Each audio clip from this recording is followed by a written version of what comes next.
రెండు సినిమాలు చేసినట్టున్నారు కదా, గులాం అండ్ బాజీ. రెండింటికి కెమెరా ఉన్నారు. రెండింటికి కెమెరా. దాంట్లో అప్పుడు ఏంటి, బాజీలో టార్చ్ లైట్ తోటి షూటింగ్ చేశారు ఎయిర్పోర్ట్లో అని చెప్పేసి పెద్ద అప్పట్లో పెద్ద సెన్సేషన్ అది. అంటే ఏంటి అప్పుడు టార్చ్ మీ దగ్గర లైట్స్ అవైలబుల్ లేక చేయలేదా, లేదా అక్కడ హంగామా ఎందుకు అని చెప్పేసి టార్చ్ లైట్ తోటి చేశారా? అలా కాదండి, మామూలుగా అమెరికన్ సినిమా అంటే బోల్డ్ బడ్జెట్ ఉంటుంది, బోల్డ్ లైట్స్ ఇస్తారు. వెళ్ళి ఎయిర్పోర్ట్లో చూస్తే ఎయిర్పోర్ట్ చూసుకున్నాక అక్కడ ఉన్న ట్యూబ్ లైట్లోనే షూట్ చేద్దామని డిసైడ్ అయ్యి, నా దగ్గర అప్పుడు సమీర్ రెడ్డి అనే అసిస్టెంట్ అన్నమాట, ఇప్పుడు కెమెరామెన్ అయ్యాను. వెళ్ళి ట్యూబ్ లైట్లు, ఇండియాలో ట్యూబ్ లైట్లు ఏంటంటే వేడి దేశం కాబట్టి గ్రీనిష్ బ్లూ కూల్ లైట్స్ ఉంటాయి ట్యూబ్ లైట్స్ అన్నీ. అందుకని సేమ్ అదే కలర్ని మనం మ్యాచ్ చేయాలని చెప్పి ఆ బ్లూని గ్రీన్ని కట్ చేయాలంటే పింక్ ఫిల్టర్ వేయాలి కెమెరాలో. పింక్ ఫిల్టర్ వేసి మళ్ళీ వాళ్ళ ఫేస్ లైట్ కొంచెం ఉండాలని చెప్పి మామూలు టార్చ్ లైట్ కొనుక్కి దానికి కూడా గ్రీన్ లైట్ వేసి తీసాం అనమాట. తీసి ఇద్దరం టార్చ్లు పట్టుకుని తీసాం. ఆ లైట్లు ఇచ్చేవాళ్ళు, ఇది టాక్ స్ప్రెడ్ అయిపోయింది. 2 టార్చ్ లైట్లతో తీశారు సినిమా. కానీ తెరే మేరే సప్నే అనే పేరు కూడా వచ్చేసింది. తెరే మేరే సప్నే మీరు చేశారా? తెరే మేరే సప్నే కూడా నేనే, కానీ దాని టార్చ్ లైట్లు బాజీకి వాడాను. అంటే నాకు తెలిసి మీకు నార్త్లో మంచి రిలేషన్సే ఉండి ఉంటాయి కదా, చాలా పెద్ద సర్కిల్. అంత పెద్ద సర్కిల్ పెట్టుకుని మళ్ళీ మీరు ఇలా తెలుగులో ఉండి చిన్న చిన్న సినిమాలు చేసుకోవాల్సిన అవసరం ఏంటి? అసలు మంచి అమెరికన్ లాంటి స్టార్స్ని బట్టి ఆ వేలో ఎందుకు ఆలోచించలేదు, ఎందుకు పోలేదు మీరు? అంటే ఇప్పుడు చాలామంది సక్సెస్ అంటే లైఫ్ సక్సెస్ఫుల్ అంటే పెద్ద స్టార్తో సినిమా తీయాలి, పెద్ద హిట్లు తీయాలి, అప్పుడే లైఫ్ సక్సెస్. అది ఏదో ఒక పిచ్చి క్యాలిక్యులేషన్ అంత. నా లెక్కలో ఏంటి సక్సెస్ అని అంటే ఐఎమ్ హ్యాపీ ఆర్ నాట్, నేను ఎంత హ్యాపీగా ఉన్నాను, నాకు నచ్చిన పని నేను చేసుకోగలుగుతున్నానా లేదా. ఇప్పుడు పెద్ద స్టార్తోనే సినిమా తీసి వాళ్ళు రాగానే లేచి నుంచుని సీన్ ఏంటి ఇట్టుంది, ఈ డైలాగ్ మార్చండి అంటే మార్చి ఇక్కడ కూర్చొని నేను అక్కడ నుంచి చేస్తానంటే ఓకే బాబు అని, అలా నా వల్ల కాదు. అది హ్యాపీనెస్ కాదు, అది సక్సెసే కాదు నాకు. అంటే నేను చచ్చిపోయినట్టు ఆ రోజు. అలా చేయకూడదు, మనకు నచ్చినట్టు మన దీంట్లో సినిమా తీయాలి. ఇప్పుడు పెద్ద పెద్ద సినిమాలు తీసే నాకు తెలిసి ఏ డైరెక్టర్ తనకు నచ్చినట్టు తీయడు, ఇంకోళ్ళకి నచ్చినట్టు అందరినీ సాటిస్ఫై చేస్తే తీయాలి. అలా నేను చేయలేను. That's not success for me. వాళ్ళకి అదే సక్సెస్. నాకు డబ్బులు. హిందీలో ఆ కల్చర్ ఉండదుగా, మన తెలుగులో ఉన్నంత కల్చర్ అయితే ఉండదు డెఫినెట్గా. హిందీలో భలే హ్యాపీగా ఉంటుంది. మరి ఎందుకు ట్రై చేయలేదు? అది ఎందుకని అంటే ఎక్కడికి వెళ్ళినా కూడా ఇప్పుడు మీరు అనుకున్న ఎక్స్పెరిమెంటల్ సినిమాలని అక్కడ వర్కౌట్ అయ్యే ఛాన్స్ ఎక్కువ. అంటే నేను ఆమెకి కథ చెప్పాను, తను ఏంటంటే ఫుల్ బైండ్ చేసేమన్నాడు. అది మొత్తం ఇప్పుడు ఇంగ్లీష్లో టైప్ కొట్టి బైండ్ చేసేవారు. అంత సోదని వదిలేసి హొరవర్ రిలీజ్ బిఫోర్ ఫంక్షన్లో అన్నారు, నేను ఇండస్ట్రీ అంతా 2 కథలు తిరుగుతున్నాయి. అదే చాలామంది అడుగుంటారు మిమ్మల్ని. అంటే ఏంటి అట్లాంటి కాంట్రవర్సీ స్టేట్మెంట్స్ ఇస్తుంటారు కదా, అంటే ఇండస్ట్రీ అంతా ఒకవైపు అయిపోతుంది, నేను ఒకవైపు అయిపోతున్నాను అనే భయం మీకేం ఉండదా అసలు? ఏంటి అసలు అంటే ఇండస్ట్రీ అంటే ఇంకోటి ఉందా? నేనే కదా మీరు ఇండస్ట్రీయా? ఓకే, ఎందుకు ఏం కాదు. ఇండస్ట్రీ అంటే ఏంటి అంటే నాకు తెలిసి ఈ టైప్ ఆఫ్ కాంట్రవర్సీ స్టేట్మెంట్స్ నాకు తెలిసి మీరు సక్సెస్లో ఉన్నప్పుడు, అంటే నేను జిఎన్ టైంలో పెద్దగా మీ నుంచి రాలేదని నేను అనుకుంటున్నాను. అంటే ఇప్పుడేదో ఇంకా లేదు టైం లేదు, ఎట్లాగో పెద్ద హీరోలు మనకి డేట్స్ ఇవ్వరు అని చెప్పేసి కాంట్రవర్సీ స్టేట్మెంట్స్ ఇస్తున్నారా, లేకపోతే అప్పుడు కూడా ఇచ్చేవాళ్ళ, మీడియా లేకపోవడం వల్ల మాకు తెలియలేదా? నేను ఎప్పుడు ఇంతేనండి, హిట్ ఉన్నా ఫ్లాప్ ఉన్నా మారే టైప్ కాదు. మీకు అనిపిస్తుందా నేను మారుతాను? నేను మారని అనుకోలేదు. నేను మారను. మీకు బై బర్త్ వచ్చిన డిఫెక్ట్ ఇది కాబట్టి. సో దానివల్ల మీకేం ప్రాబ్లమ్స్ రావట్లేదు ఇండస్ట్రీలో? ఏమొస్తాయి, మహా అయితే సినిమాలు చేయమంటారు అంతే కదా. పెద్ద ఇప్పుడు మీతో వాళ్ళు చేసేవాళ్ళు ఎవరున్నారులేండి, పెద్ద హీరోలు అయితే ఎవరు లేరు. ప్రొడ్యూసర్లు కూడా చేయమంటారు అంతే కదా.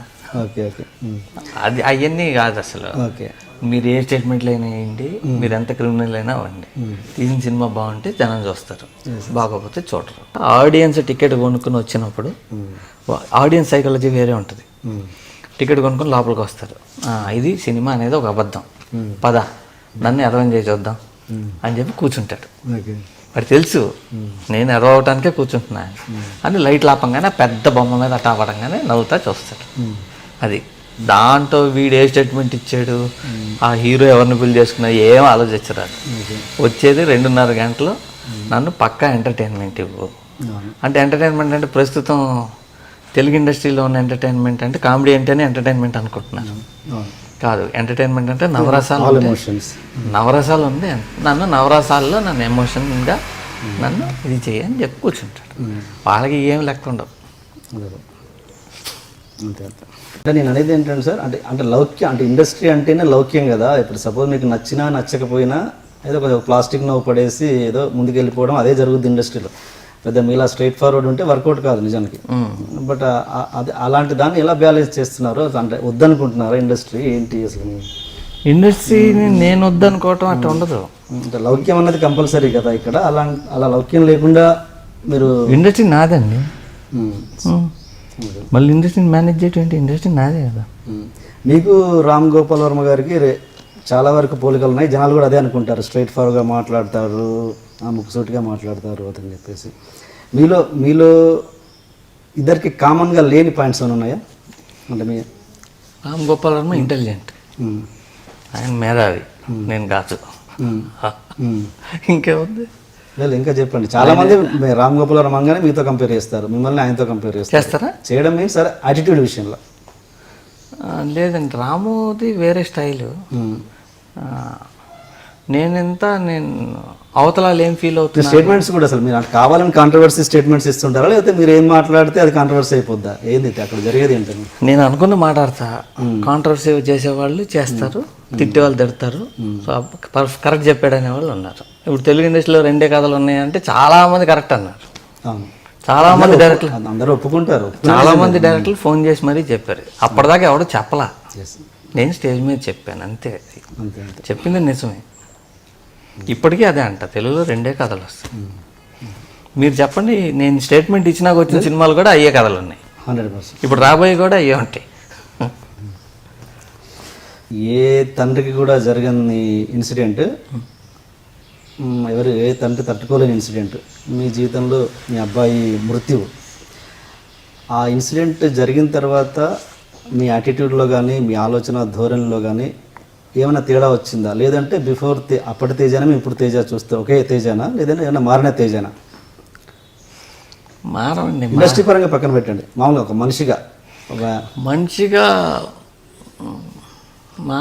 మారుతారా ఎవరైనా? అంటే కొన్ని ఇన్సిడెంట్స్ వల్ల ఒక ఫీల్ వస్తుంది.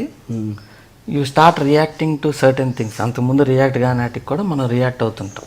ఓకే, మనకి ఎప్పుడైనా లాస్ కానీ కష్టం కానీ కలిగినప్పుడు అది మార్పు. అంటే మార్పు రావాలి. అదే కాదు, లైఫ్లో మనం పెరుగుతున్న కొద్దీ తిరిగి ఒక్కొక్క దెబ్బ, ఒక్కొక్క సక్సెస్, ఒక్కొక్క ఫెయిల్యూర్, అన్నిటికీ మనం నేర్చుకుంటుంటాం. లైఫ్ కాన్స్టెంట్ లెర్నింగ్ ప్రాసెస్ కదా. దాంట్లో ఏడుపు అనేది కూడా నేర్చుకుంటాను.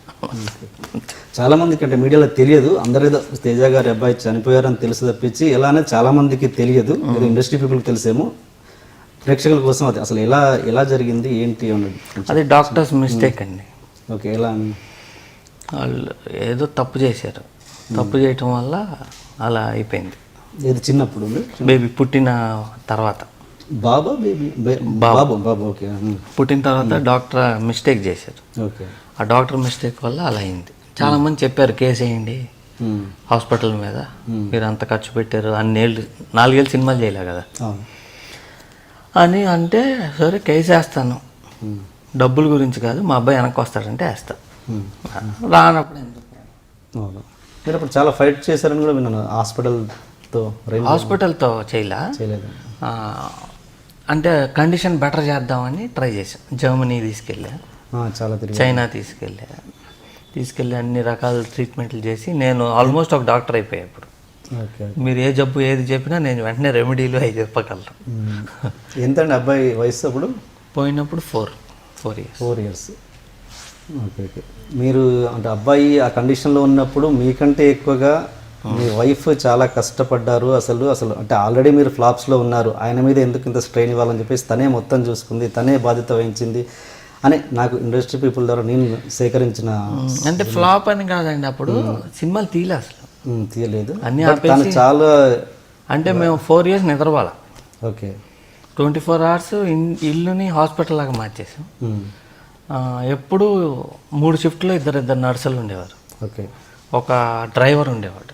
3 షిఫ్ట్లో 3 డ్రైవర్లు మారుతుండే. ఓకే, ఇల్లంతా రోజు cleaning, generator, oxygen machines, cleaning machines, suction machines ఇవన్నీ ఉండే ఆల్మోస్ట్ హాస్పిటల్ అనమాట.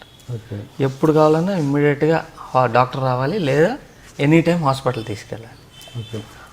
పగలు నేను లేచి ఉంటే తను రాత్రి లేచి ఉండే, అలా ఉన్నాం.